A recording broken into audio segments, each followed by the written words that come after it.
Welcome to the Proven Podcast, where it does not matter what you think, only what you can prove. Today's guest, Howard Lim, proves it's actually about billion-dollar positioning.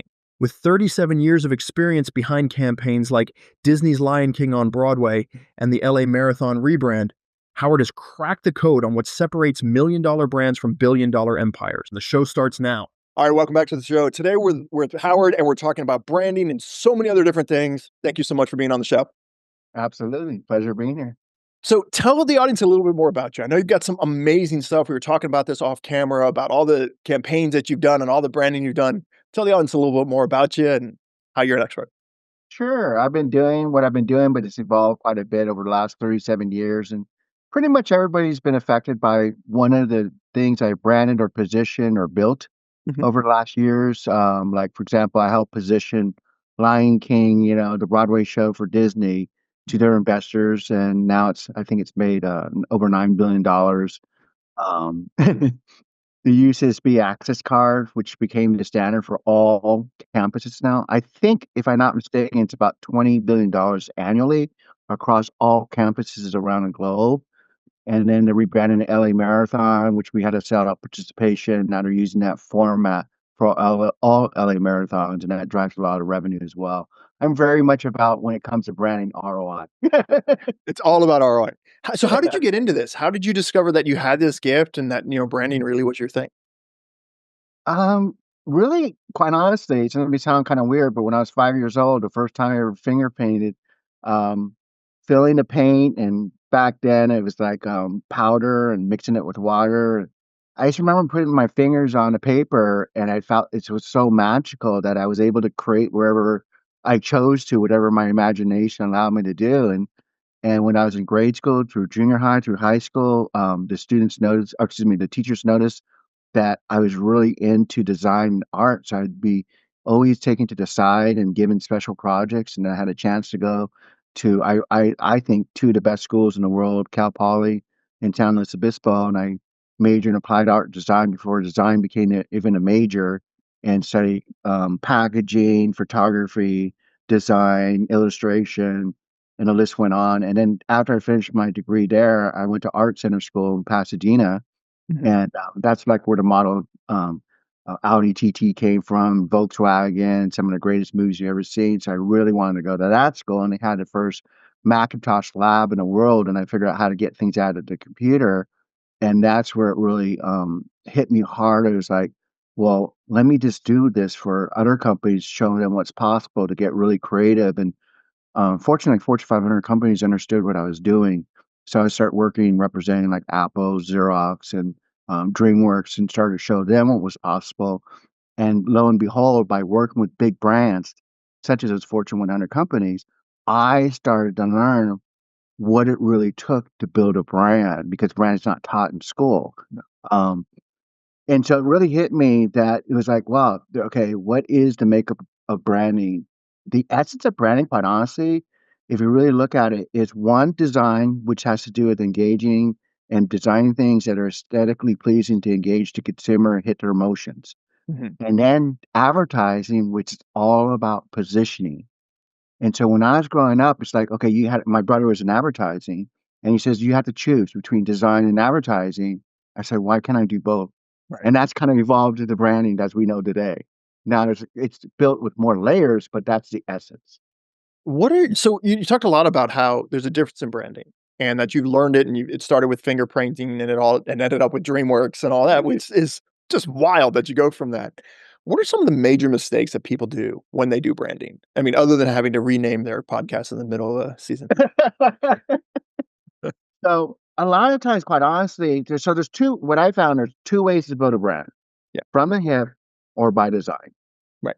What's happening is that most people are doing it from the hip without understanding the different, you could say, the different principles behind branding. And how could they know it? Because it has to do with a lot of schooling, like I mentioned, design and advertising and so forth and so on, that has to do with layerings of understanding and knowledge. So most people, and the other thing too, is that they're thinking that they confuse branding the same with marketing, and they're totally two different animals. Walk me through that. How do you differentiate marketing versus branding? Because I think for most people who have done this, who have scaled, we get it. But some people are like, wait, what? There's a difference between branding and marketing? I just thought branding was underneath marketing, and it's not. How do you describe the difference between the two? So branding is about the long-term position of a company to build its equity, to build its position in the market, and Mhm. to be understood based on, like, say, some of the core principles like, well, what's your philosophy? That's part of branding. What are the values of the company? What is its position? Who's its target market? It's a little bit about marketing, definitely, but it's more about how do you want to get known in the mind of the consumer. Right. Because a big part of branding is not what you're saying, it's what everyone else is saying about you. The question is, how do you get everyone to say who you are? The first thing, establish who you are and what you do. The second part to this equation now is using marketing as a, like I say, like a megaphone to Mhm. broadcast who you are The brand. through the different channels, whether online and offline. I think one of the things that people never talk about is brand equity. The idea, and I'm stealing this is completely your example, where you sit there and say, "Hey, I'm gonna take a warehouse that's full of Nike shoes, and I'm gonna give you all the Nike shoes. They're yours, but you don't get to have the name. How Right. valuable are those shoes?" And I think that's the difference between brand equity, and people just don't understand that in any way, shape, or form. They're so focused on how do I just eat? How do I pay the bills? How do I pay my employees? Versus how do I build something that could become a DreamWorks? How do I build something that can be this multi-million or billion-dollar thing that you've been involved in?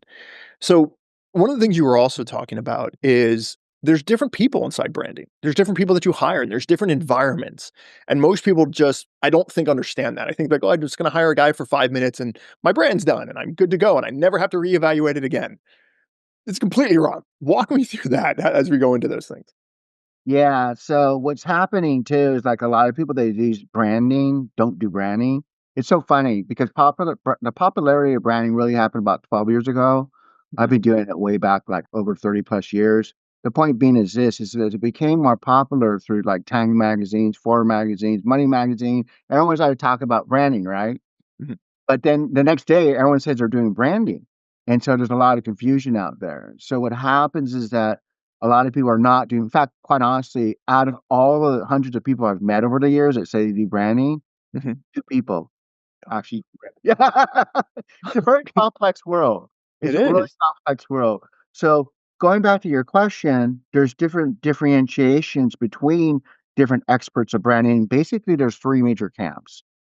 So there's a camp as far as strategists. The strategists are looking at the long-term play, and I say that word I look at is I design from your future and bring it into the now present. So it's Mhm, really thinking way down the road. It's like, here's my business model. It's like someone comes to us and goes, here's our business model. Okay, how can we make it so we can maximize its value? And quite honestly, what is going to be the cycle of that life of that product, service, or information? mhm, There's a lot of deep thinking that goes into it. It's like, well, you have to answer like, well, what's your overall philosophy? Be starting off with not about even making money, but starting off with what is going to make you distinct and different from everybody else, and what would yield adaptability. mhm. And by the way, what markets do you want to actually be able to be delivered in what industry? So there's a lot of like Totally different. Yeah. yeah, it's like it's kind of like this, you want to build a city, you Mhm. start off with the blueprint, right? You just don't start building and piecemealing things together. Otherwise, you'll have a pretty dysfunctional city. I think you talked about before, people it's some people do branding right off the hip versus planning it out and being Right, strategic right, about it. right. And Exactly. And it sounds like the difference between the people who have spent the time to scale and build, which are totally different things, um, when they're gonna do this, the difference between becoming a multi-million dollar business versus a billion-dollar business all comes down to branding. And if they don't put the time in now, if they don't spend the X amount of days and ask specific questions, and I guess, you talk about there's multiple versions of this. You talked about the strategist, but remind me before we get too far away, I wanna tell the audience, like, the top 5 questions or 10 questions they should be asking. So at the end of that, after we go through the different ones, let's definitely go into that and say, "Hey, these are the things that you should be asking," because most people don't understand, and if you're not watching the video of this, Howard did a really good job where he talks about and all these people that he's met this entire time, he only met 2 people that were actually branders. And I don't think most people ever come across people who are actually branders in that case. Because if you're doing this for 37 years and you don't come across two, the chances of people like me running across people like you are pretty darn rare. So if we've got the branding strategist, which we understand that, what is the next person? What is the next, kind of step in this? So the next part after the strategy to figure out who you are, what makes you unique, what makes you different from everybody else. Then the next part is execution, which I call implementation. So it's now what I call you have your DNA. It's Mhm, now, or you could say even your ingredients to, let's say, a beautiful cake or meal. It's mhm, now making that meal. It's now making that cake with those ingredients. And that's where it takes, like, for example, to be a strategist, in my book, it takes about 10 years to master becoming a brand strategist. It's like a whole different language in itself where you start to understand it. Like, what's the brand architecture of your business? Who's going to be the ambassador to your brand? mhm, There's so many components to that, right? Then there's the execution, which is now let's build it. Okay, so you got the blueprint. Let's stick with the analogy of a city. You now have the blueprint. It's like, well, let's start figuring out the roadways. After we figure out the roadways, let's figure out the residential areas. Let's figure out the commercial areas. Let's figure out how everything's to work around the water, electricity, right? mhm. So now it's building it. Okay.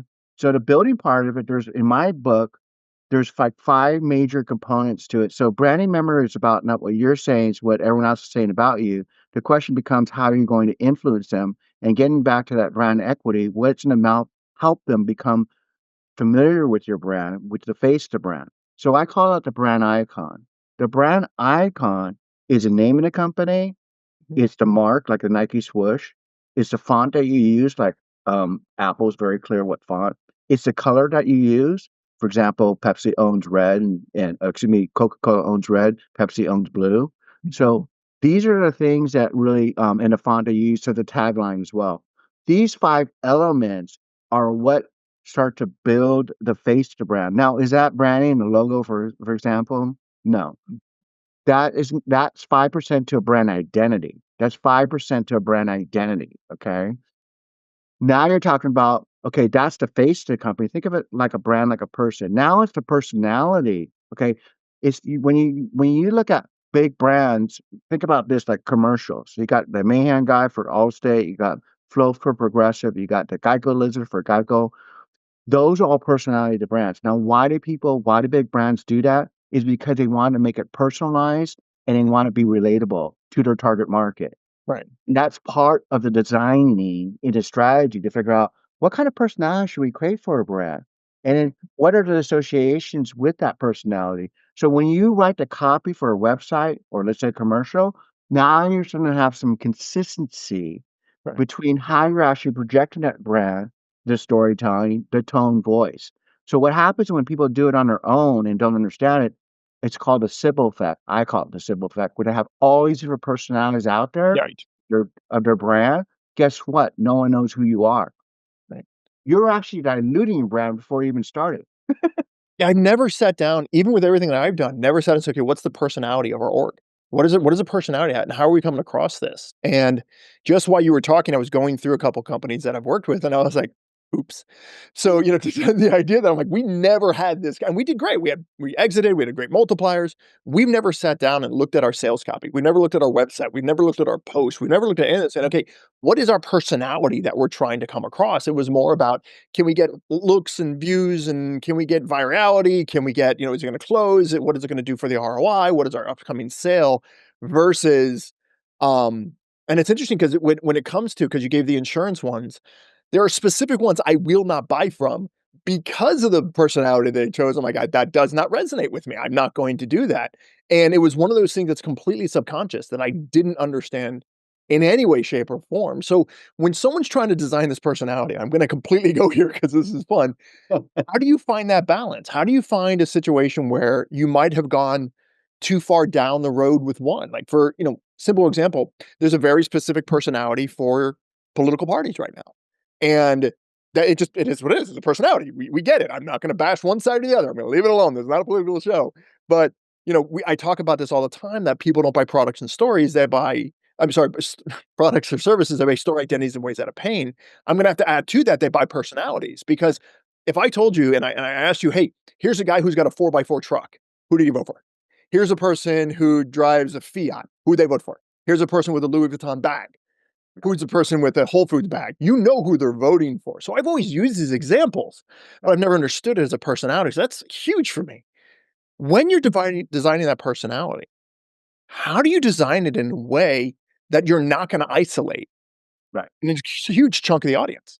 Right. So it's a lot of it figuring out the persona of your ideal customer. You Mhm. can't be all things to all people Right. because that becomes a waste of marketing as well. Mhm. Uh, Seen that over and over and over and over and over again.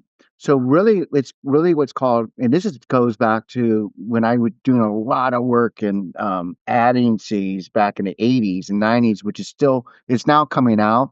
It's kind of like their trade secret of how good ads become very powerful ads. It's called mood boards. Mhm. So you create the mood board to figure out your ideal customer, and you're figuring out, well, what would it wear? What would it shop? Who is this character? Is it female? Is it male? Is it actually neutral? Okay, what's its age? And so you're really building in quote unquote in this dialogue is how its emotions will be and what its lifestyle is. Mhm. Okay. Is it urban? Is it suburban? Is it a farmer? Right. So No, this absolutely. and it works. It's like so how you make sure you're not alienating is you make sure then you're figuring out that you actually have a brand that actually could maybe float between I'm just making this up between 25 and 50, okay? Or let's say wanted to get down to teenager, but also appeal to the elder, okay? So this is where you actually think very creatively what kind of different campaigns could be created. Like what's the core? And then in front of that core, what could be offshoots? Like like, what I always get with clients is I say, "Okay, what's gonna be our core message?" And it takes about 2 hours to get down to the core message, right? Mhm. The point being is in that core message, then you have different offshoots to appeal to those different marketplace based on what channel they're at. Like, are they on YouTube? Are they reading a newspaper? Okay. So, because we got four different, now we got the four biggest buying powers. The fourth one's starting to pick up the Z generation.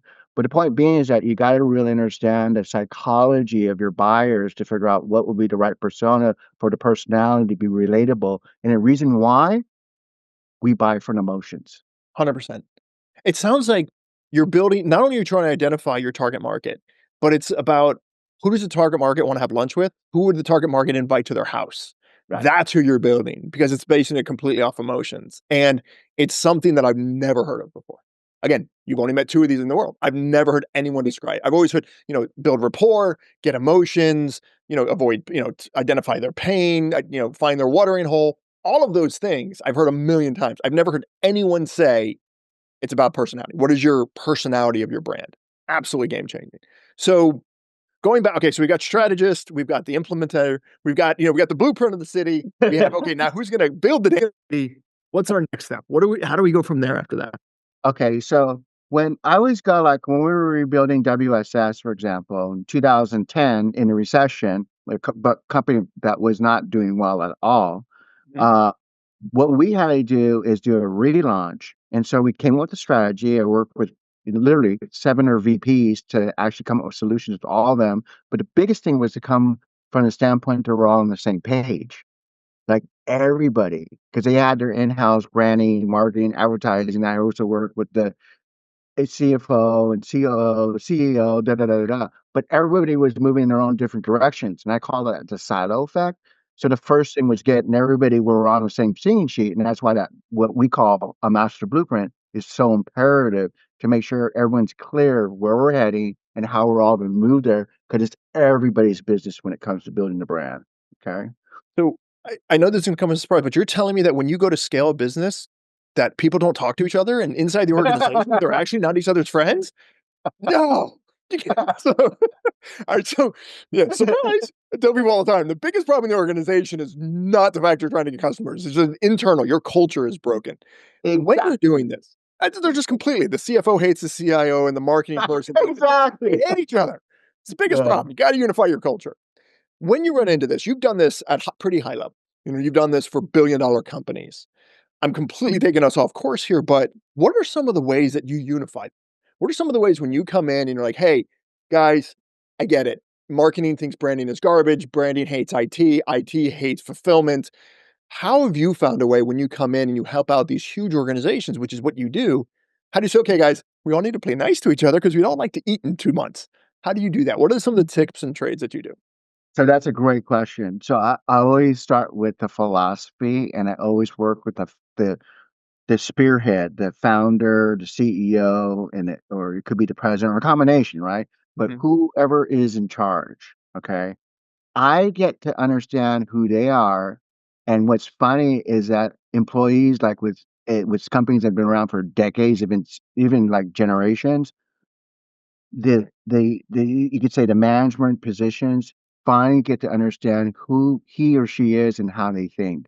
So Yes. always start with the very top to get an understanding what's in their head and questions that never been asked before.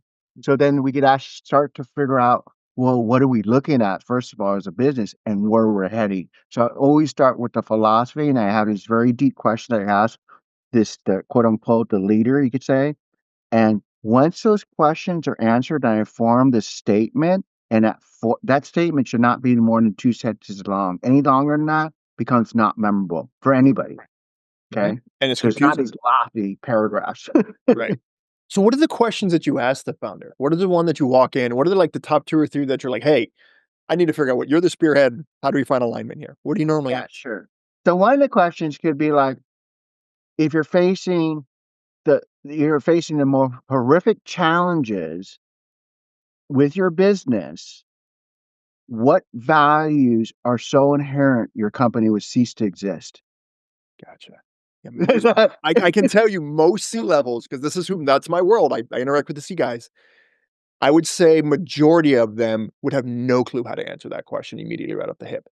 They would have to sit down and form that together because they've never thought about it. You know, one of the things that I love talking to you about, Howard, is the fact that you're asking questions and you're bringing it from point of view because 'cause you've been doing this for 37 years, that even as someone who I've done scaling and I've done exits, never asked these questions. Never even thought of asking these questions. So it's absolutely right. Okay, so that's one. You got another one for me? Because 'Cause I'm just stealing Yeah, information. This is great. yeah. So another one would be like, what legacy do you want to leave behind? Legacy's huge. Yeah, what legacy want to leave behind and why? you The know, why is a big part on that one. why? And so when you're right, and a lot of times the CEO, um, they've been asked this question, so of course I help coach them through it.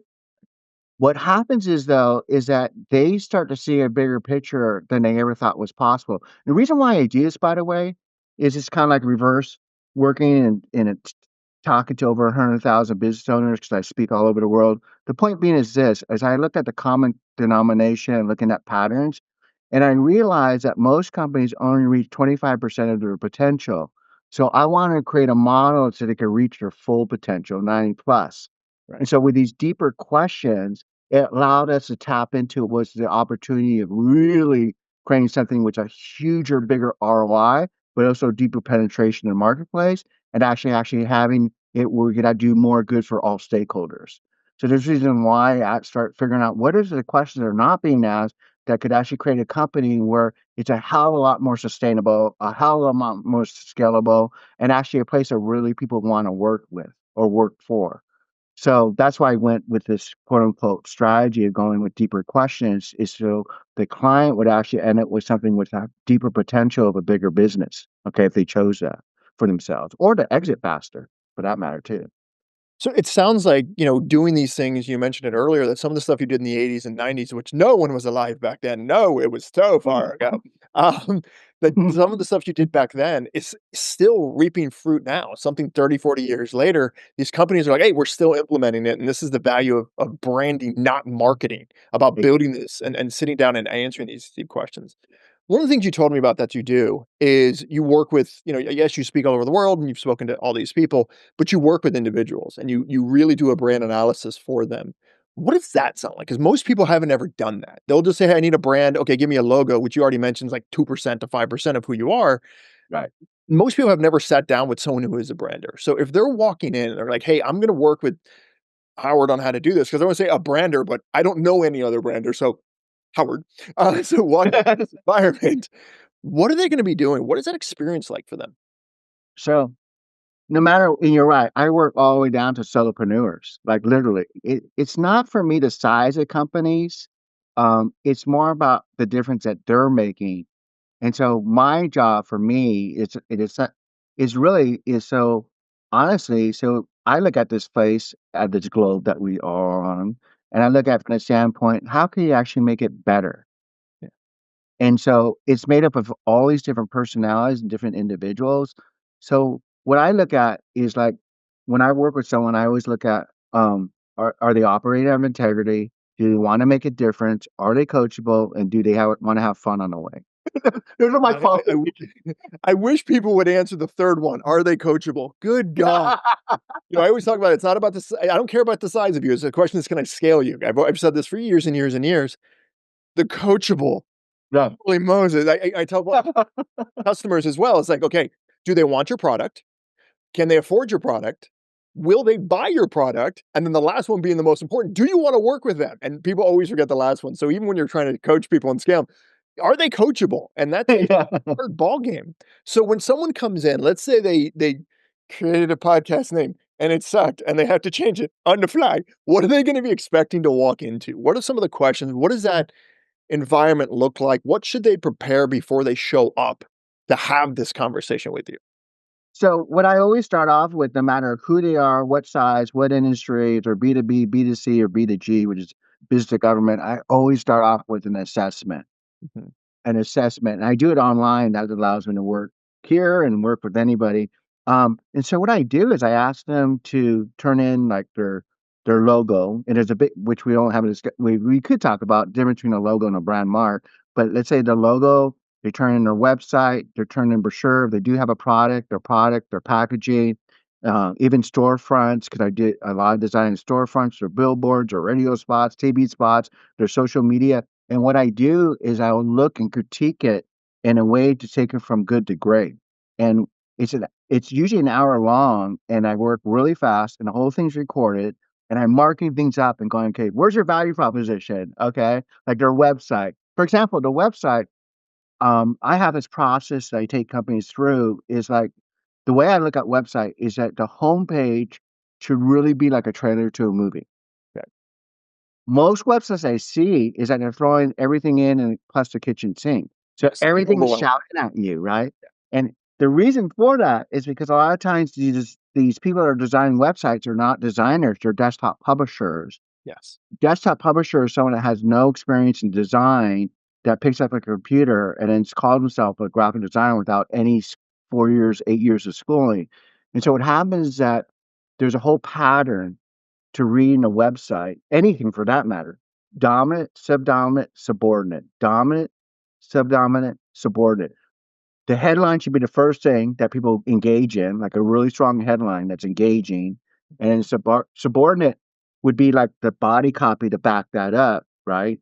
Mhm. And subdominant would be a lot of times would be the subheadline. Just like a great newspaper, when reading a headline that catches you and you read it, it's just formula. And you're right. These principles will never go away. It's about how we digest information. Right. Okay.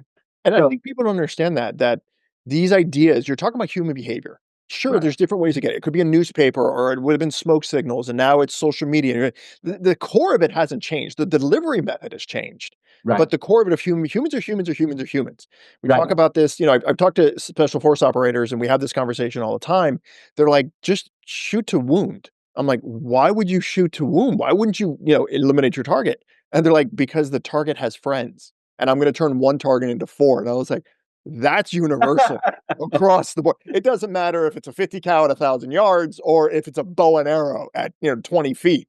So it's these core parts of the human idea and the human existence that if you haven't gone to school and if you don't have these level of experiences, you're gonna run into it. I kind of feel like you're like a UX designer in a way, in the sense of let me explain. There's so many times where someone who does UX, which is user experience, where they've designed this whole great thing, and you get this very well trained UX designer. They're like, "Yeah, you're changing everything." They're like, "Why?" I'm like, "Well, people with colorblind can't see that. Your stuff's in the wrong place. This can't be there. This is how people read." It sounds like branding is like the grandfather of even that as well. It's like, okay, UX is cute. Let's talk about branding. You talked about the difference between a logo Right. and what was the other thing? Brand mark. A Thank brand you. mark. A logo and a brand mark. It's so foreign to me, I didn't even know what a brand mark was till right now. What the hell is the difference between a logo and a brand mark?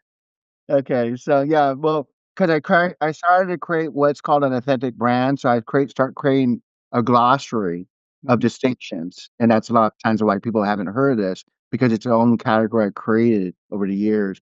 So the point being is that a logo, a lot of times people create a logo based on personality. Like, okay, I show my friends, what my brother-in-law did, and see if they like it or dislike it. Okay, and ask them why and this and that. But it's all based on the personality.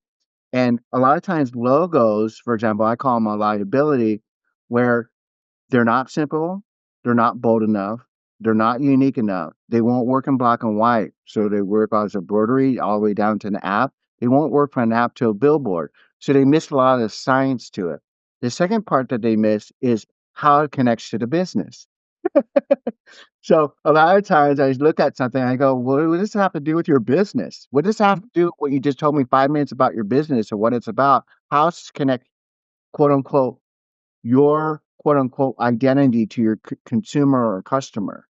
And oh, go ahead. So I have a really important question about this one because I always have, how the hell did they get here when it comes to one specific brand? And I'm curious if you've got a famous brand of going, how the hell is that related? For me, the one that stands out is Starbucks coffee.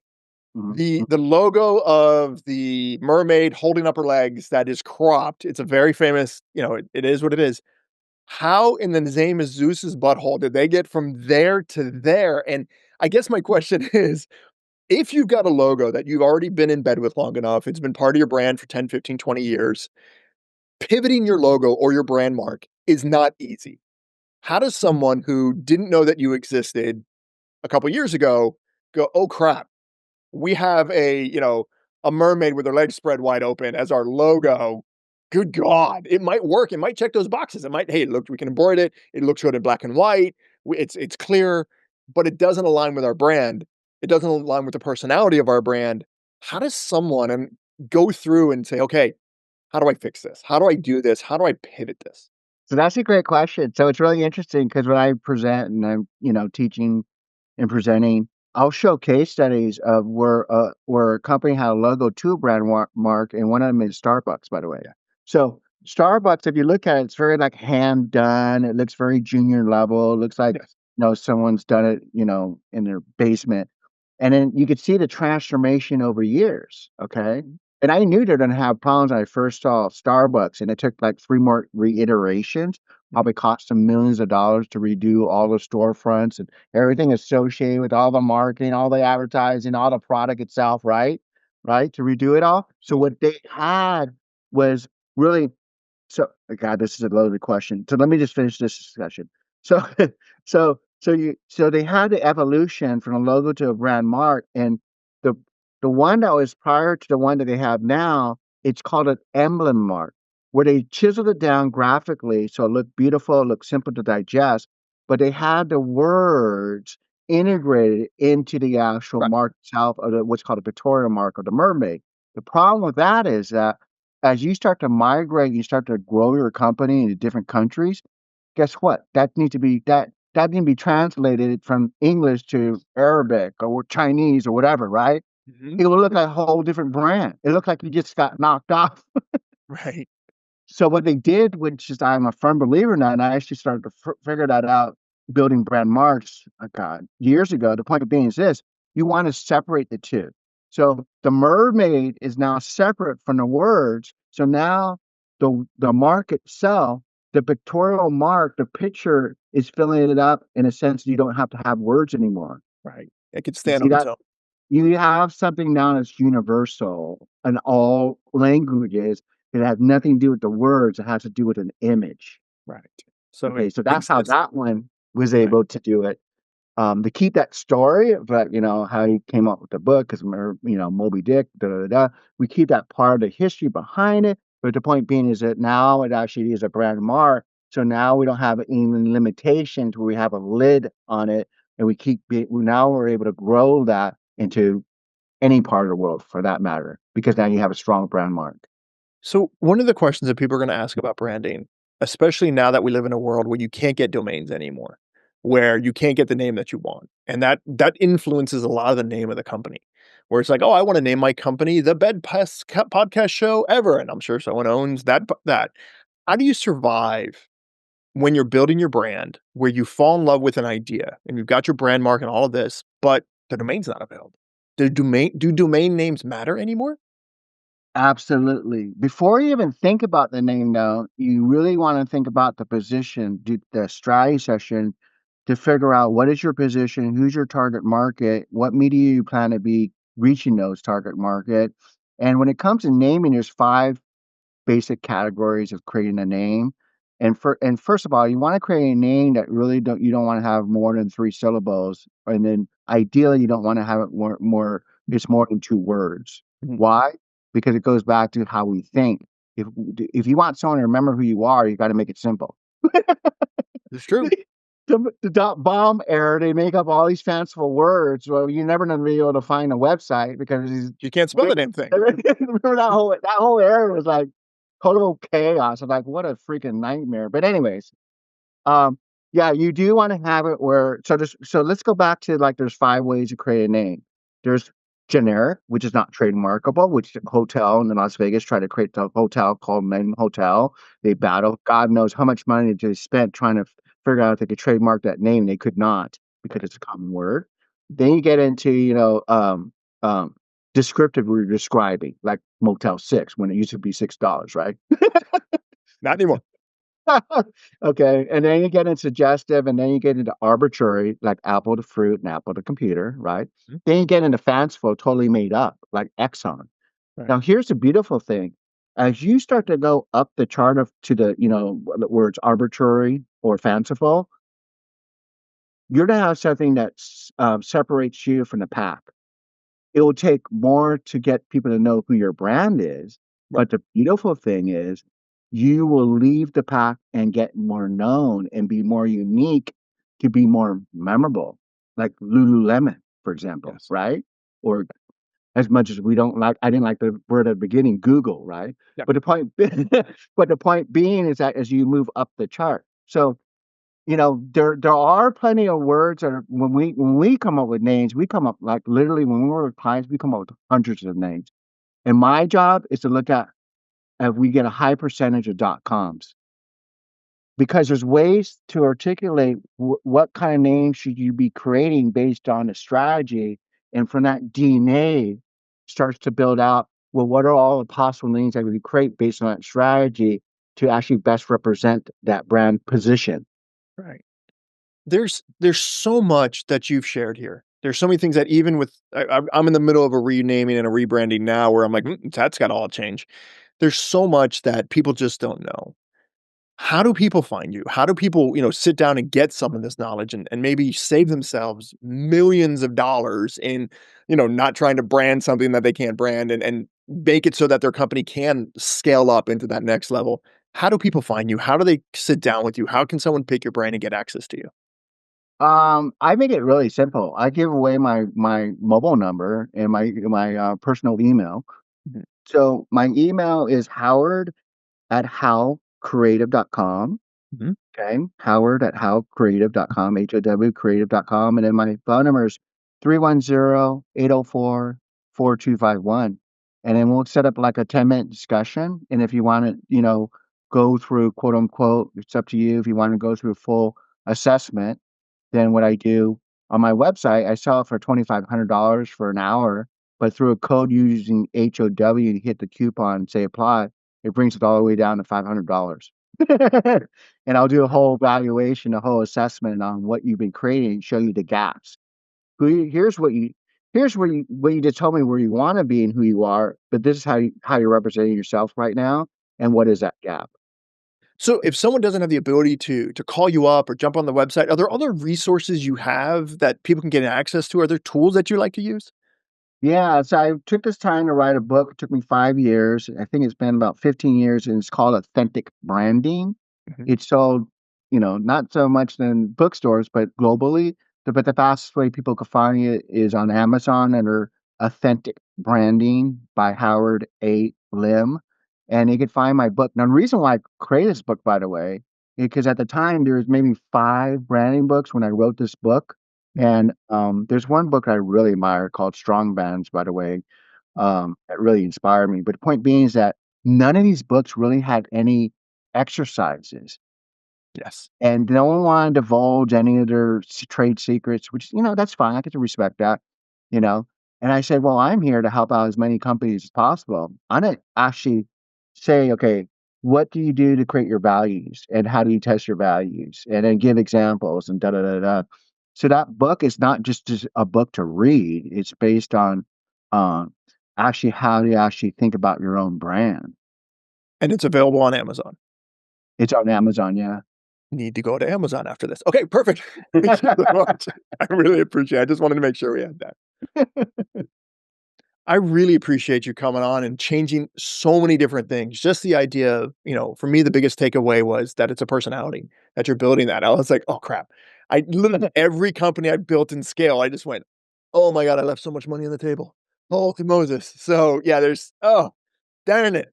I really appreciate it. Thank you so very much for coming on. I really appreciate you blowing my mind. Yeah, no, this has been really fun. This has been really, really fun. Thank you.